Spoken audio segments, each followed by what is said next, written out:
This latest news from Critical Role may finally help answer the question on the mind of every fan and on the mind of anyone who understands the impact that these self-proclaimed nerdy-ass voice actors have on tabletop role-playing games. That question is, will Critical Role's next campaign use Dungeons & Dragons or Daggerheart, the group's bespoke fantasy RPG coming out this spring? And the latest news is this. Matthew Mercer, the group's main game master, recently revealed that Critical Role will soon be showcasing his own Daggerheart setting, Age of Umbra, in a GRIMDARK miniseries. Please note this video is not sponsored by or affiliated with Critical Role. Turns out we have a different GRIMDARK sponsor today that some of you probably already know and love. More on that in a bit. However, a couple months ago, I did get to meet with Daggerheart's designers and talk a bit about the game's variety of settings. So we're going to cover all that, then all the details around this announcement, and of course, some fun speculation, starting with your own. Yes, before we dig in, I'd love to hear your best guess down in the comments. Will Critical Role stick with D&D or switch to Daggerheart for their next main campaign? Or if that question has been officially answered by the time this video comes out, you can comment about all the ways I got it wrong and hopefully still enjoy this fun info on the Daggerheart settings. Because I'm Bob, this is where we learn how to have more fun playing RPGs together, and here is this possibly accidental announcement from Matt Mercer himself. It's a release date, and we got in today, literally, like the final print versions of it, and it's really pretty. See, all the chapters are color-coded. It's got 2 ribbons in it, campaign frames that are cool. The motherboard campaign. Oh, I can show you Age of Umbra, since we're gonna be doing that one. Mini-series gonna be running here shortly. That's my kind of like Soulsborne-esque super dark and deadly world. Really pretty art and some terrifying creature elements in it. But anyway, this is really cool. Okay, first, me calling this an accidental announcement comes from Critical Role's portrayal of the event on Twitter, saying, "That was top secret, Matt. Flushed-faced emoji. Now that the cat's out of the bag, ...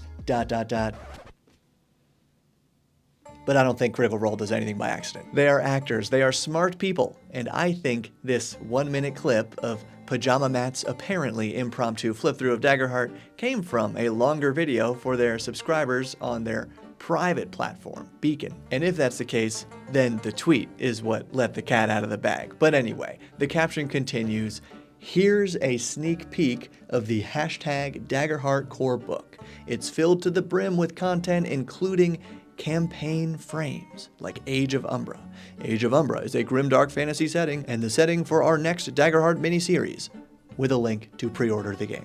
So some quick analysis of that clip that I haven't seen anyone else go into yet. 1. I was able to freeze the clip and parse the Age of Umbra description. In a dying world, immersed in relentless shadow and nightmarish monsters, small communities hold fast to the light, hoping those who endure can find a way to save this broken realm before all is lost to darkness.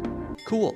And this blurry text was confirmed when friend of the channel Stephen Glicker of Roll for Combat sent me this slide from a recent Darrington Press presentation. 2, it was not 100% clear, to my ear anyway, if Matt was saying that he himself will be GMing the miniseries, or just we in general are gonna run a miniseries. Motherboard campaign. Oh, I can show you Age of Umbra, since we're gonna be doing that one. Mini-series gonna be running here shortly. But Stephen came in clutch here too, with another slide confirming Matthew Mercer is the GM and the Critical Role cast are the players. Cool artwork by Sean Ellis. And 3, Matt also name drops another campaign frame here, I think for the first time, Motherboard. Campaign frames that are cool. The motherboard campaign. Oh, I can show you.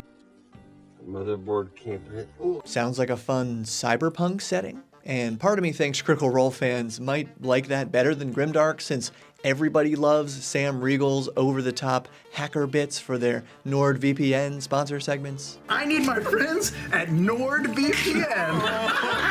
But now, how about a sponsor that's actually relevant to your interest, assuming you intentionally clicked on this video? An RPG setting of fragile civilizations, majestic landscapes, and forgotten horrors that lurk in the dark. The Western Reaches official setting for the multi-award-winning Shadowdark RPG. Wait, isn't Shadowdark like only for dungeons? No, stop saying that.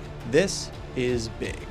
2 new hardcover books for Shadowdark that combine and expand on all 6 supplementary zines of player options, hex crawls, dungeons, and cool optional rules for stuff like pit fighting and now much more. And 10 new regions of connective world-building tissue for this sandbox setting, all delivered in the fast and flexible style signature to Shadowdark. There are deserts, forests, frozen isles, mountains, cities, and of course, a vast underground portion of the Shadowdark. And if you back it today, you get an exclusive Swamp Troll sticker. So check it all out, and please use the links below so they'll know who sent you. Back to Daggerheart, what's the deal with all these settings, aka campaign frames? Well, here's what I learned from the designers.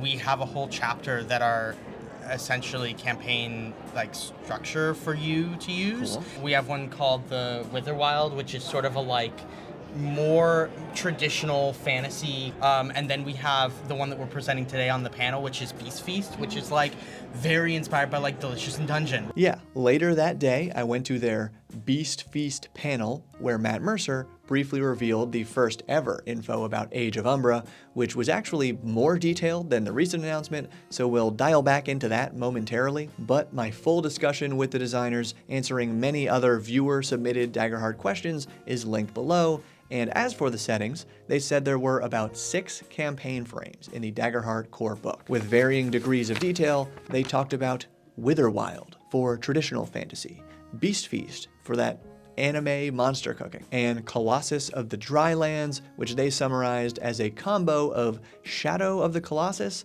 and Red Dead Redemption. Plus, we just learned the name of Motherboard from Matt, and including Age of Umbra, this may leave 1 or more settings that have yet to be revealed. But the meat of it, what are the campaign frames? From my understanding, each one includes guidelines, almost like a set of house rules for how to best tweak the core of Daggerheart to fit that particular subgenre of fantasy. They explain that Beast Feast has special rules for resting, where you can only recover certain character resources by successfully cooking and eating different monster parts, while Colossus of the Drylands has special rules for riding mounts and for using magic, only attained by wielding arcane crystals. Matt's recent flip-through also revealed a setting complexity rating, a setting pitch, and labels for tone and feel, themes, inspirational touchstones, an overview, sections highlighting particular character options for ancestry and class, as well as player principles to keep in mind. But for now, let's turn it over to Matt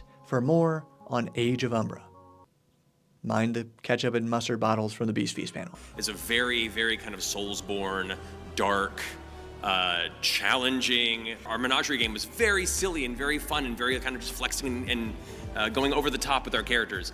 Age of Umbra is meant to be the opposite. A landscape that has been without gods for over 100 years. They abandoned the people there. The realm itself is kind of rotting and dying, and the survivors that exist there have to hold on to what community exists to get by, while the dark things that lurk in the shadows grow darker and larger as time passes. Definitely sounds like a Dark Souls video game, and I know some Critical Role conspirators were wondering if the without gods for 100 years part is somehow tied to Exandria, since the lives of the gods were on the line in their finale.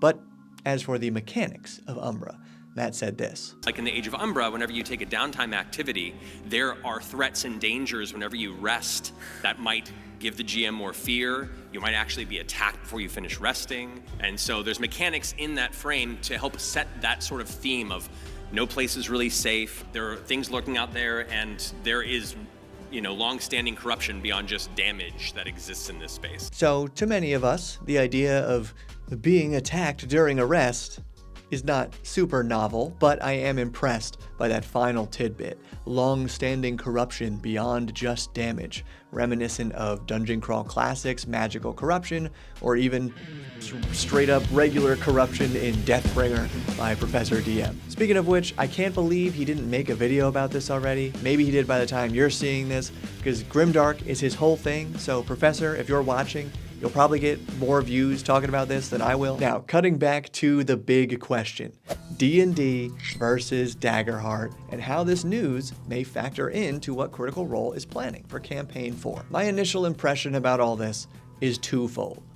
As a creator, obviously on a very different scale from Critical Role, I completely understand sticking with what you know works. That's why I put D&D in video titles even when the advice comes from another fantasy RPG, and we'll circle back to that concept. But as a gamer, I feel like if the game's creators won't put it on a pedestal by making it their main show, even when it's brand new, or if they have one of the most popular game masters of all time running the game in his own setting, if that show is just a mini-series, then how do they expect me to put this game on a pedestal when broaching it to my group? Okay, others have pointed out that switching to any other game system would be a huge change in branding for these nerdy-ass voice actors who play Dungeons & Dragons. Or a bunch of us nerdy-ass voice actors sit around and play Dungeons & Dragons. Or that. We also... That's literally their tagline for 10 years. It could cause their fans to abandon them.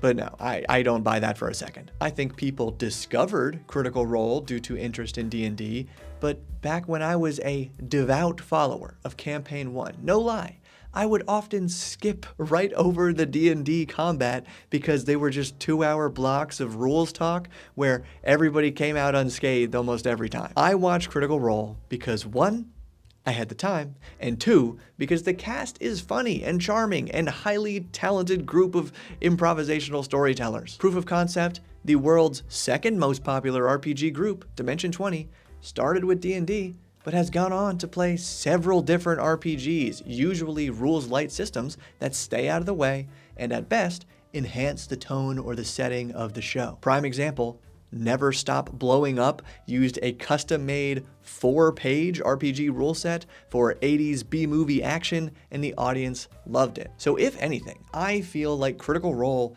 only needs D&D to draw in new viewers. Therefore, it might make more sense for them to run Dungeons & Dragons as the occasional miniseries with Daggerheart advertised on the main show. And so to me, this news proves that Critical Role has learned from their other miniseries. The Critical Role audience loves the main cast and loves generic D&D style fantasy.